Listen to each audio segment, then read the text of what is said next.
Halo Wars 2 is a game that I'm still honestly quite shocked even exists at all. There are many franchises that have tried to branch out into a tactical RTS game, and usually they don't go very well, whether it's because the audience doesn't make the crossover or because the game is genuinely quite bad, changes from game to game. But the ultimate truth is that it's exceptionally rare for a cross-genre spin-off to get a sequel, and somehow, Halo has managed this twice. Halo Wars was generally considered a success and a decent game, the best-selling RTS game on consoles, which isn't actually as impressive a claim to fame as it sounds considering how small that market actually is. And besides, the studio that made the game shut down shortly before the game even came out. Halo Wars was popular, but not popular enough to revive the studio or the brand. That's what I would have told you anyway, yet 7 years later, it happened. A new studio with the same creative vision, create an RTS game that will finally break the genre into the console market.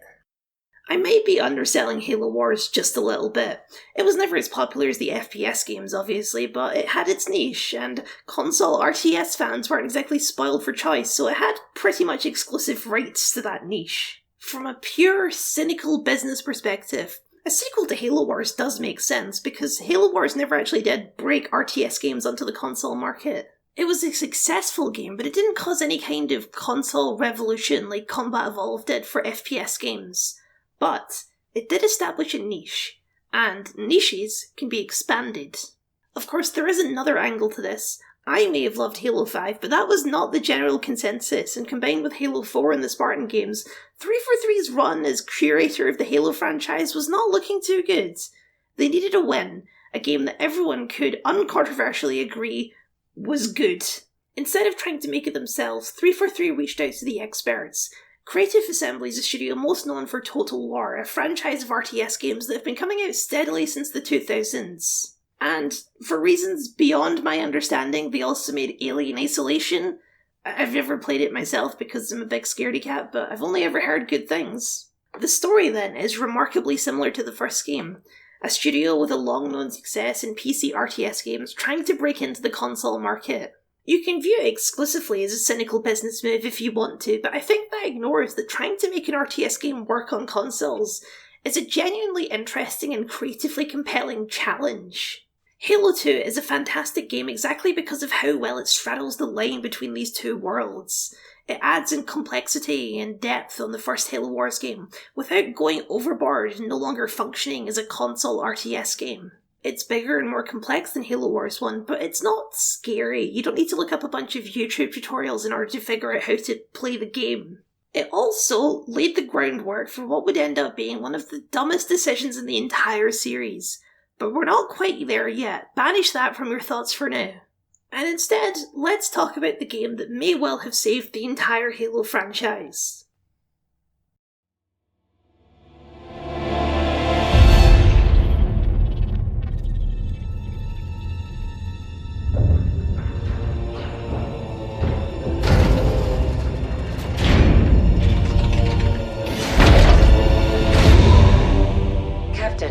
Wake up.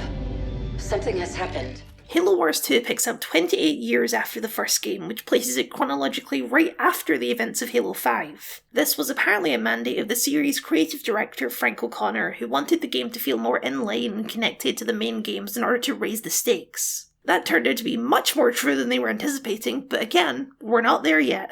Much like Halo 4, there was no real need to return to the cast of Halo Wars 1, and I think even more so than Halo 4 returning to Master Chief, Halo Wars was not dependent on the Spirit of Fire for its success. However, unlike Halo 4, which tried to do its man out of time thing with only a 4-year timeskip, a 30-year timeskip does allow for that feeling to come through much more naturally. The entire galaxy has changed since the time that the Spirit of Fire went missing. Wars have been won and lost, and by the standards of modern technology, the Spirit of Fire is an antique. Much more than the first game, Halo Wars 2 is an underdog story, and this feeling of being outdated and obsolete is a big part of that feeling. Captain Cutter and Professor Anders have both had significant plastic surgery work done since their last appearance, which is to say they've both been recast. Blur returned to do the cutscenes like they did for the first game, but in the time between, motion capture technology had evolved significantly. That meant that instead of hand sculpting models, they used mocap such, which required actual actors whose face is used for reference. The results, though, speak for themselves. Much like the first game, the cutscenes of Halo Wars 2 raised the bar for the entire medium. They are absolutely gorgeous. There's less of the glossy CGI cutscenes than there was in the first game. Instead, they're saved for the pivotal story moments, but they certainly leave an impression. We're only really now reaching a point where this kind of CGI is standard for video games, so it may not come across now just how mind-blowing these cutscenes were at the time. The nuance in facial animations especially was jaw-dropping in 2016. This is coupled with what I would consider to be a monumental leap in the quality of the writing compared to the first game. The first actual thing in the game is a final message from the now long-deceased Serena, having hit her 7-year lifespan decades ago. And it is a surprisingly emotional beat to hit considering the death happened off-screen.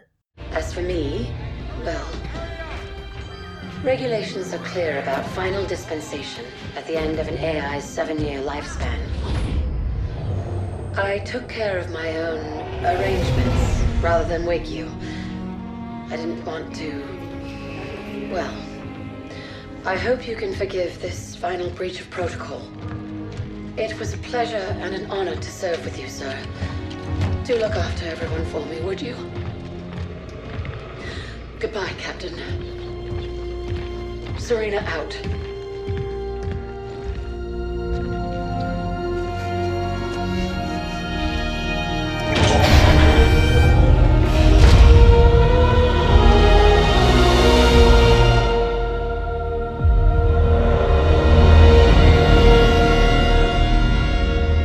A new game requires a new setting, or rather, an old setting. A mysterious force has pulled the Spirit of Fire out of its drift to the Ark, back from Halo 3. Halo 5 rather dramatically shook up the status quo of the galaxy, so in order to save that plot thread for the next mainline game, the Ark was most likely chosen as a location relevant to the main series, while also being quite literally outside of the galaxy and therefore separate from whatever's going on there. In the time since then, humanity has sent various science teams to study the place, but more importantly, someone else has arrived too. The Monkey Men, who will probably end up being Halo Wars 2's ultimate lasting legacy on the franchise. Atriox and the Banished. As I suspected. Nothing but a man. Red Team Leader, this is Recon 1. You have multiple hostiles approaching your location. Alice, we're leaving.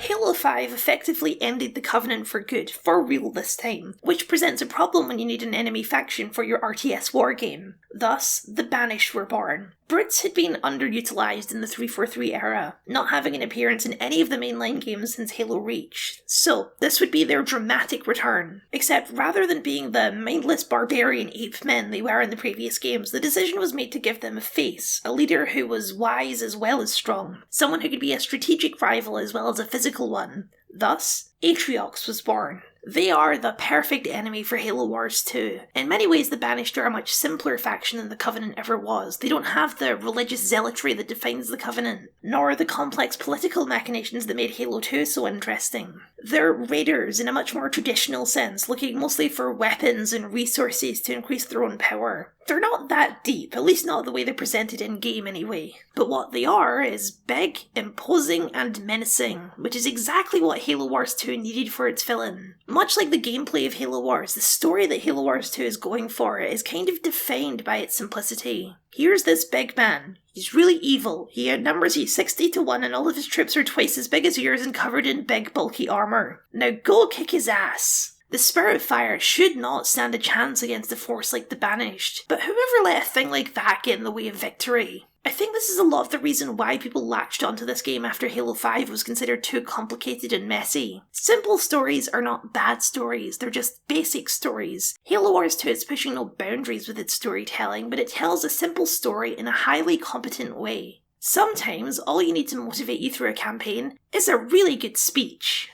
That's what you're up against. And all you've got is one old ship and half a crew to staff her? We need to run as far and as fast as we can.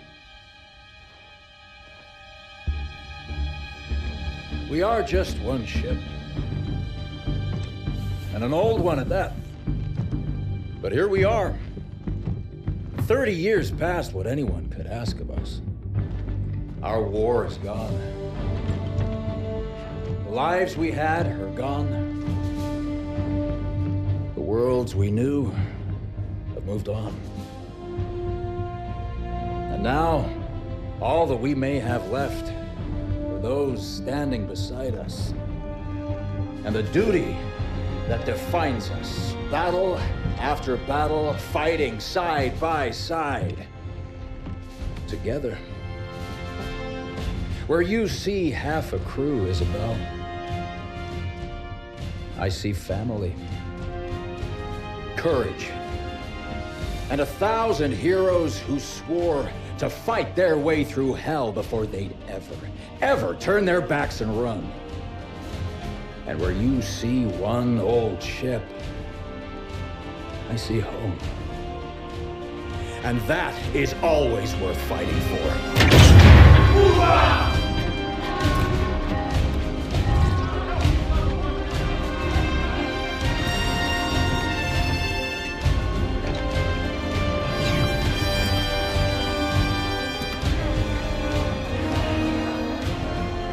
If we don't stop Atriox now, we leave the galaxy at the mercy of a monster. So no, Isabel. We won't be running anywhere today. Sir, yes, sir. This scene is really the core of the entire Halo Wars 2 experience, at least on the campaign side of things. It's quite difficult to make an entire army feel like an underdog, but through story moments like this and some clever mechanical balancing, that feeling does genuinely come through. Losing a unit in Halo Wars 2 feels like it matters in a way that it often just doesn't in other RTS games because, well, mechanically you do have infinite units to respawn like always. Every unit lost is a member of this family lost. Victory feels so much sweeter because of how stacked against you the odds of victory are. I think people often confuse a good villain with a complex villain. Complex villains can often be good villains, but that doesn't mean that all good villains are that complex. Atriox has a somewhat sympathetic backstory, but he is still fully just a big baddie to fight. He looks cool and he's an intimidating opponent, and that's all you need to make him satisfying to take down. Of course, that narrative only works if it's supported mechanically as well. In the time since the first Halo Wars, RTS games had only grown more and more complicated. You'll need to look at a screenshot of Total War Warhammer, Creative Assembly's previous game, to see that it would be almost impossible to adapt to a console because of how many systems and menus are required to play the game. It's a genre built for the mouse and keyboard. In RTS games, complexity is expected, and more complexity is generally considered better. That entire ethos does not translate to consoles, where streamlining and simplicity are the key to success. This is part of what plays into the whole PC master race ethos. It's not just that high-end PCs are generally more powerful than a console, it's that PC games are generally more complex than console games, giving the reverse stereotype of the console gamer dude bro who's just a dummy who only wants to play Call of Duty or, well, Halo. Reality, as with everything, is more nuanced, but the fundamental point is true. Console games are simpler than PC games. It's just that simple is more complicated than it seems. The first Halo Wars' true genius was in its control scheme, the way that it translated the more abstract controls of an RTS game to a controller by focusing on radial menus and a centralized cursor. Having all of that stuff figured out already gives Halo Wars 2 a very solid foundation to build complexity out from. Unlike the first game, Halo Wars 2 was designed to launch on both consoles and PC, but it's clear that from a design perspective, the Xbox was the priority. And if I didn't know that Halo Wars 2 was done by a different studio and an entirely different team, I'm not sure I ever would have guessed. The language of design and the additions and changes made feels so in line with the first game that it feels like the same team expanding on the ideas they had the first time around. Halo Wars 2 is not a Total War game by any means, it's a Halo Wars game through and through. The fundamental blocks are the same, units are still severely limited compared to other RTS games, although they're about triple the limits were in the first game thanks to hardware improvements. Bases can still only be built on certain predetermined locations. We've upgraded from a single currency to 2 whole currencies, supplies and energy, with supplies being used to purchase units and buildings and energy being used for upgrades as well as more specialised units. And of course, there's a lot of new units to play around with, like ranged artillery units or snipers, but overall very little has actually changed from the core blocks that Halo Wars 1 laid out. It's all just been refined and rebalanced to perfect the formula. Some advanced unit controls were added into the game for the people who really want to get into it, like setting up distinct unit formations, but it's not something you ever need to learn in order to have fun with the game. In fact, a lot of people probably don't even know it's an option. Halo Wars 2 is much simpler than a typical RTS game like Total War, which is in part a necessity of designing for a console. But it's not an indictment on console players that they'd be too dumb to get a real RTS. Instead, it's a process of streamlining, getting to the core of what makes this kind of RTS fun, and focusing on that exclusively. The core of this kind of war sim RTS is the part where the little guys shoot at each other. This is where all complexity must radiate from. What kind of guys are they? How do you make them? What can they do? Base building can be a fun element of an RTS, but it's not an essential element, so it's massively streamlined from other games. 2 currencies is about the maximum you want people worrying about before they just start getting stressed out. These are complicated decisions to make, because another big difference between Halo Wars and other RTS games is match length. A match of Civilization can easily take you 4 hours or longer. If a round of Halo Wars 2 is taking you 4 hours, then something has gone wrong. That's the Halo FPS influence at work. Console games are designed for a different audience, the people who don't want to spend all day on a single game, and Halo Wars 2 aims to be the RTS for that audience. Creative Assembly even positioned it that way. They wanted to make a game that would be a gateway for people into the RTS, just like Ensemble did back in the day. A game that would make people realise that actually, they do like this genre. Halo may not be the Goliath it once was, but it was and always kind of will be the poster child of Xbox, and as such it makes for a perfect bridge to expose people to these other genres of games that they may not otherwise ever actually try. And just like the first game, Creative Assembly was clearly very interested in making as faithful an adaptation of the series as they possibly could. The Banished are balanced slightly differently to the Covenant in the first game, to distinguish them mechanically as well as visually. Where the Covenant were balanced to have more units with less health, the Banished are on a more even footing with the UNSC in that department. Where the first game the UNSC had leader powers and the Covenant had leader units, both sides now get both the Wheel of Powers and a special hero unit. It might seem counterintuitive to make the Banished and the UNSC less mechanically unique, but that's because each leader within the 2 factions is made more unique to compensate. Where in the first game it mostly determined a few special endgame units and early bonuses, in Halo Wars 2, each leader has an essentially unique playstyle determined by a whole host of perks, abilities, and unique units determined by their personalities. Professor Anders, for example, being the Forerunner expert, has access to a whole host of unique Sentinel units and several abilities where she turns the Ark's defences on her opponent. Even though they're the same faction, her approaching army can look pretty drastically different to Captain Cutter's. This was an idea enhanced by the game's extensive DLC support, most of which was new leaders to use in multiplayer, an extra 5 for each faction by the end, each of them getting more and more unique and specific. Like Kinsano for the UNSC, a flame trooper who's all about fire and makes everything on fire. Or probably the most unique leader in the whole game, Yap Yap the Destroyer. The Grunt leader, played mostly for comedy, whose units are all almost entirely unique to him and are much worse, but he sure can make a lot of them quickly. While it contains all of the regular mods you'd expect in an RTS, with the straight-up skirmish mod being the most important, Halo Wars 2 also included a weird experimental game mode that honestly feels like some sort of extra mode they just threw in for fun called Blitz. It's sort of a combination of an RTS and deck builder, and it's fine. Let's just say it's quite hard to find a match these days and leave it at that.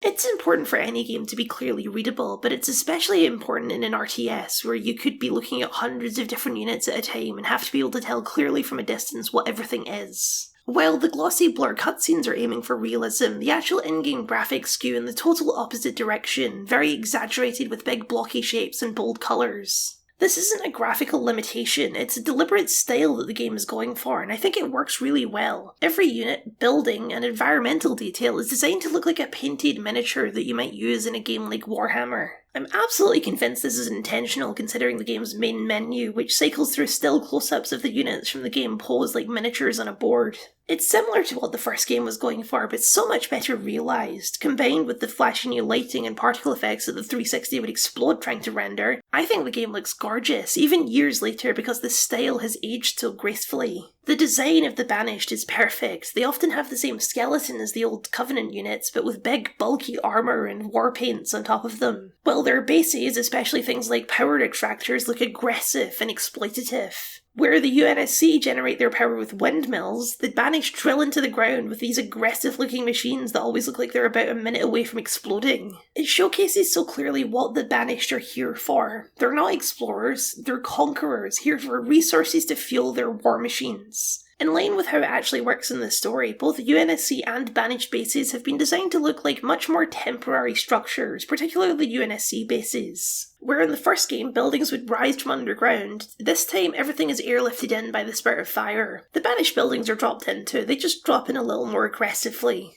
The biggest thing to point out is probably how thoroughly Halo Wars 2 rejects the modern Halo art style in favour of something much closer to the original games. And specifically the Halo 2 Anniversary remaster. Spartan Red Team look pretty much identical to the way they looked in the first Halo Wars game, and the game's elites are clearly cousins of the Halo 2 slender figures rather than the big bulky Halo 4 guys. And as much as I am the big Halo 5 defender, I can't pretend this isn't a positive change. Everything looks so much better this way.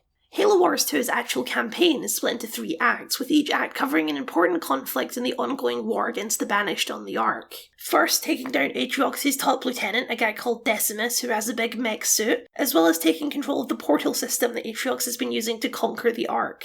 Then Act 2 is about taking down the Enduring Conviction, the Banished flagship, before it can destroy the Spirit of Fire. This is where I can finally say something slightly negative about the game. While the quality of the writing is much better than the first game, the actual mission design for the campaign is a clear step down. A problem with the first game was that the story gave way to the requirements of gameplay, and here the problem is inverted. The gameplay takes a backseat to the constraints of the story. The entire campaign takes place on the Ark, and while it's an interesting enough setting, it's also severely limiting to what you can actually do with the level design, because everything has to be feasibly on the Ark. You can play around with different environments, but you can't exactly stumble across an entire city. More than that though, there's less dynamism in what you're actually doing in each mission. For the most part, it's always going to be a stand-up brawl, with maybe a few secondary objectives thrown in there. That's fine, and it's in keeping with the story, but there's no set pieces as memorable as escorting the warp drive up a massive staircase, or the stationary scarab from the first game. The missions all just sort of blend into each other. The dialogue during the missions is much better. Every mission is focused around at least one of the Spartans of Red Team, who this time are all actual characters with personalities. There's Jerome, the confident Captain America-esque leader, Alice, the chain gun-wielding badass with a penchant for sarcasm, and Douglas, the gruff one who got his ass kicked in the opening cutscene and has a hankering for revenge. You know, Alice, I've always wanted to drive one of those things. Okay, you're up. One of us should stay on the ground anyways. Don't say I never give you anything. I mean, it's not a ton of personality, but that's infinitely more than the 0 they had in the first game. Halo Wars 2 feels like an actual war in the way that the first game never really did. The only problem being that actual war isn't as exciting as it sounds. Cutting off supply lines, for example, is a perfect strategic thing to do and makes sense as a first target, but it's pretty hard to make cutting off supply lines into an exciting action-packed mission.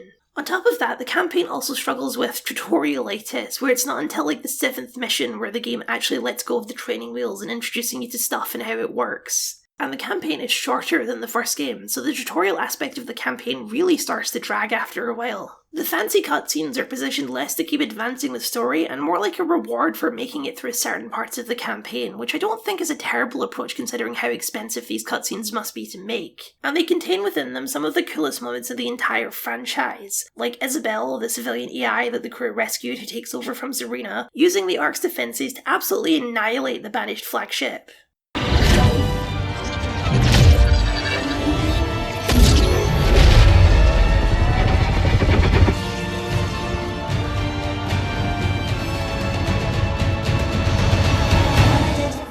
Isabel. What do we do, Isabel?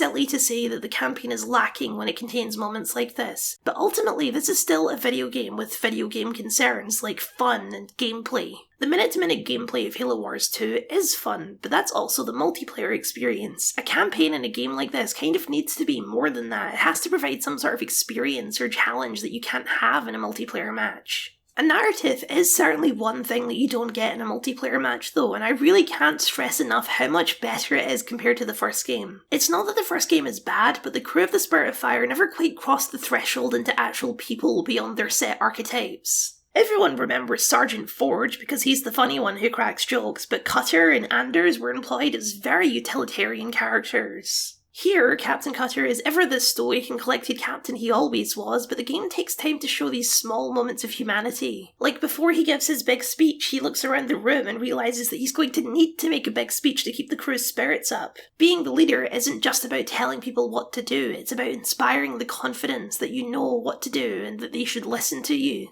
It's why he makes a good pair with Isabel. Being a civilian AI, she's not nearly as battle-hardened as the rest of the crew, so often requires that extra encouragement from the captain. They make a dynamic pair. Serena's sarcastic quips were fun, but Halo Wars 2 goes in for more of the drama, and Isabel fills that role perfectly. Professor Anders, meanwhile, has had some of her more bristly edges shaved off. Where in the first game she had a pretty much permanent scowl on her face, here they lean much more into the absent-minded part of her absent-minded professor role to great effect, several times zoning out during conversations because her mind is elsewhere.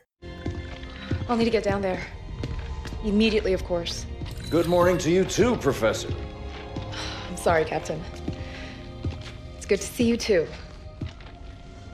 But just look at it. What is it? And where are we? No idea. She's still there primarily as the Forerunner expert who can help unlock all the big sci-fi doors, but these personality quirks help set her apart and make her a lot more likeable and believable than she was in the first game. The third act revolves around the thing that the Ark does, making a new Halo ring. The portal back to Earth is closed, and so the Spirit of Fire is cut off from any support, but the Ark will open a portal to send a replacement ring back into the galaxy, and so that becomes the driving force of the final run of missions. It's an odd place to end things because there's nothing final about it at all. The final mission is essentially sending a message to ask for help, and once it's away, the war continues. Halo Wars 2 is very much a middle chapter of this story. By the end of the campaign, you've made some significant strides against the Banished, but you're still nowhere close to actually beating them. With not enough time to evacuate, Professor Anders ends up tagging along with the ring on its way back to the galaxy. But this brings up the other problem with the plan, which in fairness the crew had no way of knowing, that currently the galaxy is under the control of our AI overlords, which Anders figures out when one of the Guardians pulls the ring out of slipspace long before its intended destination.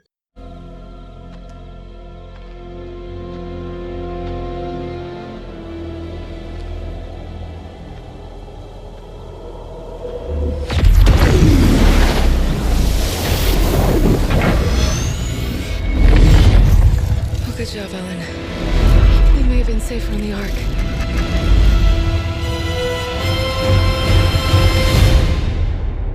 That's a heck of a cliffhanger. We'll have to wait and see how that turns out. It's been about 8 years and I'm still waiting, but maybe one of these days. There's quite a few unanswered questions left by the end of Halo Wars 2, actually, like what brought the Spirit of Fire to the Ark in the first place? Or the Phoenix Logs, which are this game's story collectibles, hint at a monitor on the Ark who we never meet in the story itself, but clearly has their own motivations that this game never actually gets into. It feels very much like a teaser for a potential sequel. Considering the direction that Halo Infinite went in, I'm not sure that sequel can ever actually happen now. Halo Infinite essentially stole the villain of Halo Wars 3 in a way that feels pretty irreversible. They could pivot to another villain, 2 characters in particular come to mind, which we'll get to, but in a very real sense, Atriox is the Banished. He's what gives them their personality, and he's quite literally the poster boy for the game. Having the third game pivot to be about fighting his lackeys instead just wouldn't be as satisfying. I don't think that devalues this game. The strength of this game's story is in its character moments and that feeling of defying the odds. It isn't strictly dependent on a sequel to make that story work, it just very clearly establishes that one will be coming at the end.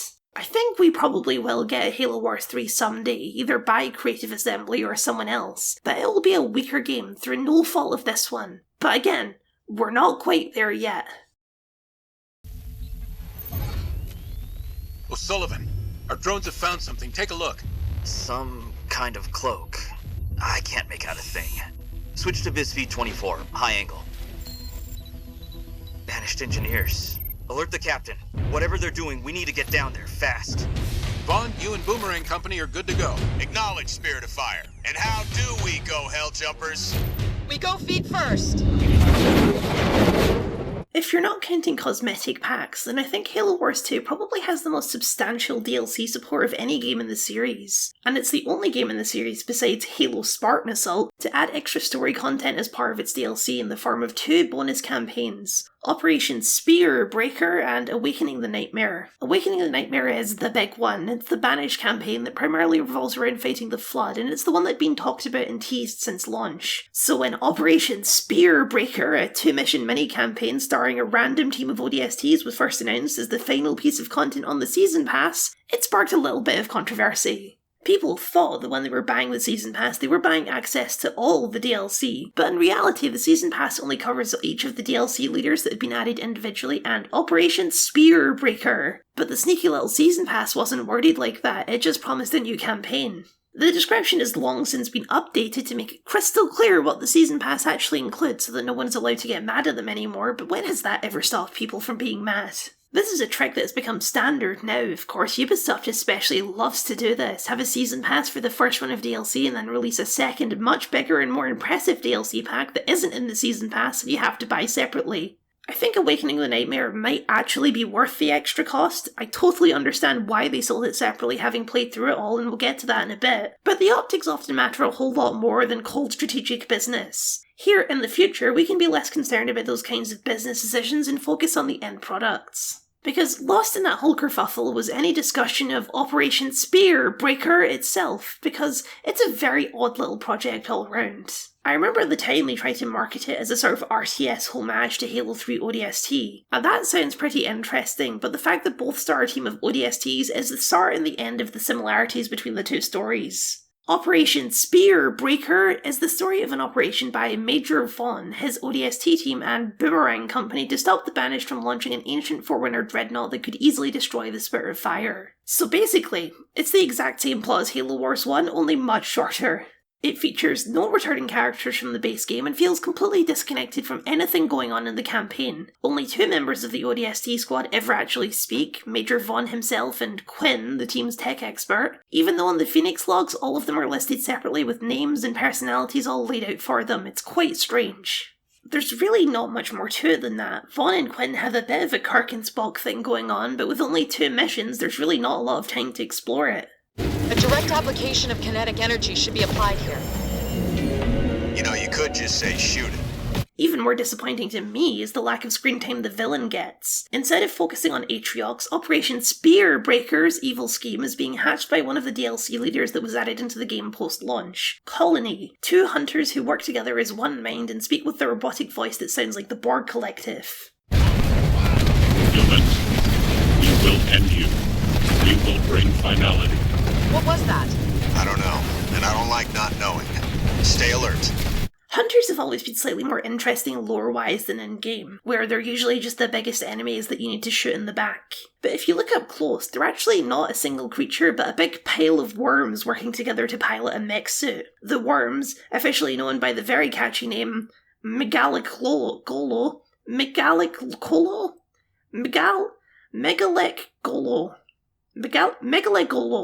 Let's go with Megaligolo. Importantly, in all of the games, even the ones where the Covenant speak English, they never speak, they only make a sort of vague, angry grunting noises. Colony is the first one I know of that actually talks. A hive mind of tech-savvy worms is the kind of antagonist that I can get behind, and a totally different kind of enemy to Atriox, or really any villain in a previous Halo game. For a while after they came out, Colony was my main because their vibe is cool and their strategy is overwhelming force, which is my jam. So I was interested to see how they would do as a main villain. But they only get like 3 lines in the entire campaign. So, just like the rest of Vaughn's ODST team, Colony remains theoretically interesting, but in practice they just order troops around sometimes and give you vague threats. Surprisingly, the saving grace this time is the mission design. Because both of these missions are designed to be played after the main campaign, they're designed for more skilled players and require you to spin more plates at once. Like a new sentinel enemy that roams the map and can only be damaged from behind, requiring some clever positioning to actually take down. Vaughn and his team are a hero unit, but they're not nearly as powerful as the Spartan, and overall your powers and units are rebalanced to be a little bit less in your favour. The idea being that these ODSTs operate a little more tactically and a little less through brute force. The enemy will also absolutely vomit units at you, especially on higher difficulties, because these missions are designed to be some of the hardest in the game, and if you're up for a challenge, then it's a welcome one. So despite a pretty lackluster story, Operation SPEARBREAKER is pretty fun for what it is, a couple challenging missions for high-level players to sink their teeth into. What would be ideal is if we could combine the story of the base game with the mission design of Operation SPEARBREAKER. Then we'd have something truly special.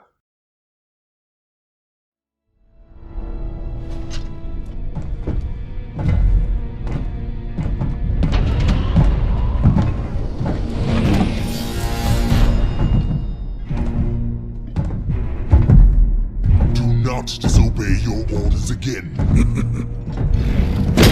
Scout the shell, salvage the ships. That is it. Atriox was clear. I'll look around. And if we find prizes to bring back. How could that go wrong? Awakening the Nightmare was the final piece of DLC for Halo Wars 2, and it was a hefty chunk of content for what it was. Closer in spirit to a full expansion than a DLC extra. A new, highly polished 5-mission campaign with new blur cutscenes to boot, a new game mode and a wave-based cooperative firefight against the Flood, and 2 new leaders for multiplayer. The stars of the new campaign, Brute Brothers Vortis and Pavium. Both Halo Wars 1 and 2 were crucially lacking a campaign for the aliens. It's not something that most Halo players would expect, given that the vast majority of the series is anchored to the human perspective. But for an RTS game with a faction system, not having a run of missions for each faction is a strange exemption. Especially when a lot of the time a campaign functions as a tutorial for how to play a faction properly, like the main campaign of the game does for the UNSC. Because the differences between the two factions are reduced in this game, this is a less pressing problem, but just like with Halo 2, a war is made more interesting by exploring both sides of it. Awakening the Nightmare doesn't technically cover any details of the war, outside of some scouts in the first mission you never actually fight the UNSC. Like Halo 2 did, it sidesteps making you massacre your own kind by focusing on the larger threat. Vortis and Pavium are a great anchor for the story. They're high-ranking members of the Banished, but not quite enough that they've earned Atriox's trust and respect. They're a familiar duo, the cautious and wise older brother and the eager and arrogant younger brother, the twist being that they're both giant monster ape men. Actually, there's a double twist, because along with being the cocky younger brother, Vortis is also something of a mad scientist type. He's pretty much the Banished de facto expert on Forerunner technology, along with numerous experiments with a toxic incendiary gel that makes up a lot of his arsenal. Pavium and Vortis argue constantly throughout the entire campaign, because of course they do, they're brothers. But at the end of the day, thick or thin, they stick together, because of course they do, they're brothers. Culturally, the Brits have always been one of the least interesting races in Halo to me. They have a bad case of the Klingon problem, where a culture built around fighting and preferring to hit people with big hammers instead of guns just does not seem compatible with an advanced spacefaring civilization. Brits are big, and dumb, and they love to fight, and that's pretty much all there is to them in Halo 2 onwards. That dumbness is even a part of the story. It's why Truth prefers them to elites. They're easier to manipulate. It's kind of a big part of why Atriox is interesting. It's because he's a contrast to what we normally expect these guys to be like. I think Pavium and Vortis build on these tropes in interesting ways though, by taking what you'd expect and twisting them just a bit. Vortis is every bit the typical run in and hit them with a hammer brute, but he's also technically minded and conducts experiments and tinkers in his spare time. Pavium is every bit the traditional by-the-books kind of soldier, but in an army of berserkers that actually makes him the weird one for wanting to shore up the defences and take care of the wounded. Their mission is a simple one at first, just a salvage operation of the old Covenant bases and crashed ships from the conflict on the Ark the first time around. But Vortis is ambitious, and he wants to crack the big one. High Charity, still lying where it crashed in Halo 3. Rumours say it's infested with monsters, and for some reason the Ark has erected a big dome around it, constantly patrols the area with sentinels, and has burned all living life forms within a 300-mile radius of the thing. But surely those are just myths, right? Initially, I thought this was quite dumb, which it is, obviously, but from an external perspective I thought it was ridiculous that Vortis and Pavium wouldn't believe that the Flood is real. But I thought about it some more, and it does make some kind of sense. I'm pretty sure everyone who was in the space city at the time is dead, and the Covenant collapsed shortly after that happened, so the people with first-hand information on what actually happened in there are probably pretty slim. The Chief doesn't seem like much of a gossip. And besides, the Covenant were famous liars and cowards. They were probably just lying about a monster outbreak in the city to cover for them being idiots and crashing it or something. It wouldn't be the first time they lied to cover for their mistakes. Well, this time it wasn't a lie, and Voridus accidentally starts a full-blown flood infestation on the Ark. Whoops.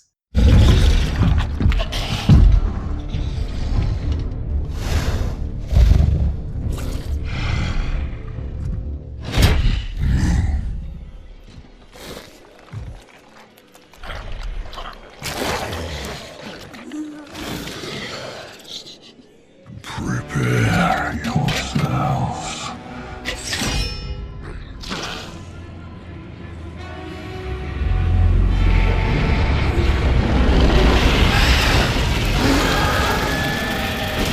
So Voridus and Pavium are interesting enough characters, the story is pretty simple, and that's okay. Like the base game, a simple story can be fun if it's told well, but the place where Awakening the Nightmare really shines is the level and mission design. Awakening the Nightmare is not a tutorial on how to play as the Banished, but it's also not balanced to be extra challenging like Operation SPEARBREAKER. It's right in the sweet spot for maximum fun, and it's excellent. There's only 5 missions, but all of them are completely distinct and memorable. The missions are built around Voridus and Pavium's abilities in multiplayer, which aren't always the most intuitive to use, but I think the commitment gives the campaign a really distinct feeling mechanically. The multiplayer strategy for Voridus is all about effective use of the incendiary gel. Mastering it is key to getting good as Voridus, and the same applies to the campaign. Once you know how to use it, it becomes one of your most useful tools. Pavium, on the other hand, is the ultimate turtle. He's all about playing defensively, digging in and not letting the enemy take an inch, which is the perfect foil for a swarm enemy like the Flood. Together, they can make a deadly pair. The way that the campaign is tailored to these two leaders makes me selfishly wish that every one of the DLC leaders had gotten at least 1 or 2 missions with them in the starring role, because I think narratively and design-wise that could have been amazing.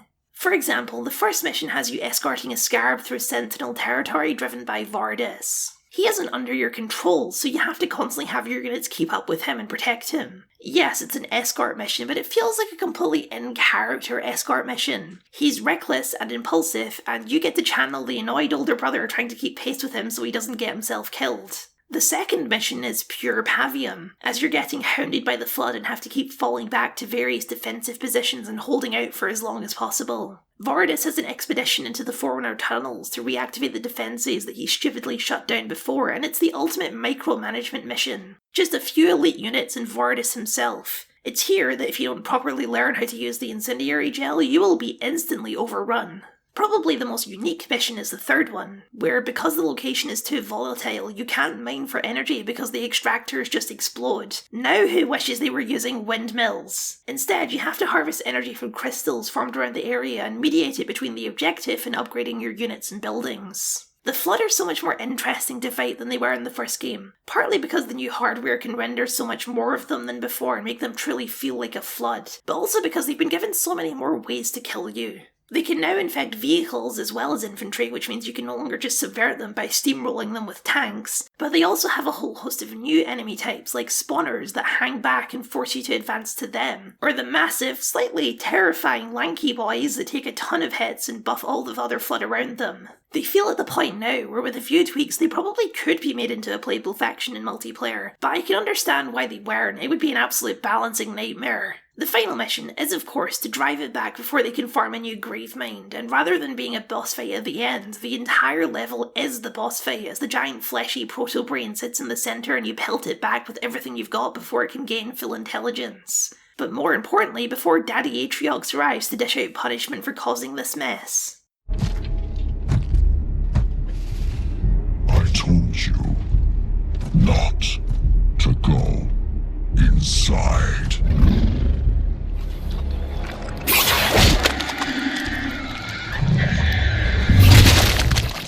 For good reason. Secure the breach. Clean up your mess. I will be waiting for you when you are done.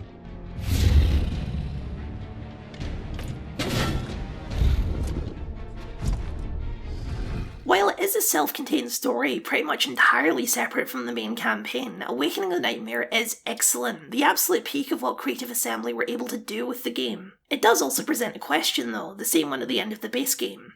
Where to next? I don't know what the original plan was, and it's kind of useless to dwell on what could have been. Halo Infinite certainly threw a fork in that. Could Halo Wars 3 pivot to the Brute Brothers as the main antagonists? It could, but I'm not sure I would want it to. Vordis and Pavium just aren't evil enough to be compelling antagonists for the Spirit of Fire. If anything, in that scenario, I'd rather see both sides work together to defeat a greater threat, but we just did the greatest greater threat there is. I really don't know, but I can tell you that writing Halo Wars 3 is not a challenge that I would want to take on.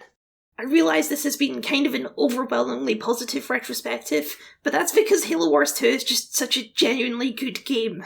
It did everything that it was trying to do with a tremendous level of success that no other game like it has really mastered before or since. It was the win that the series needed after a disappointing few years of diminishing returns. Yes, it ends on a cliffhanger that at this point seems like it's probably never going to be resolved, but I don't think that diminishes the experience of this game and just how fun it is to play.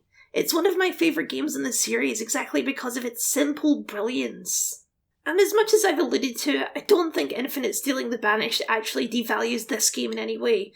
That's Infinite's own problem, and the only reason Infinite wanted to steal them is because Halo Wars 2 set them up so well. We're almost done with this Halo retrospective, amazingly, and I'm glad we got to have this moment of quiet before the coming storm. Professor Anders, there must be some way. Don't worry, Captain. As soon as I'm back to the Sol system, I'll get that beacon out. It should only be a few weeks. Professor! And then I can figure out how to get back to you.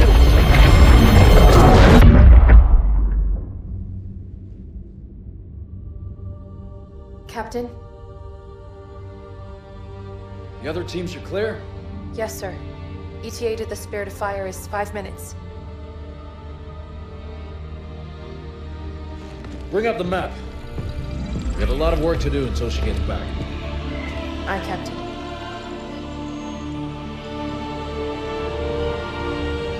Thank you for watching, and a very special thank you to my wonderful patrons for your continued support. If you'd like to see your name up here or just support the things that I do, then please consider signing up. It would mean a lot to me. As well as a like, a comment, a share, and a subscribe. Those were also very helpful. To see the entirety of my Halo retrospective so far, you can click up here to get the entire playlist. Or for something a bit different, me and my friend Nathan have just wrapped up the DCEU on our podcast Enter the Snyderverse, so if you want to hear our thoughts on all of those movies, and that's a real mixed bag, let me tell you, then you can click down here and start listening from the beginning.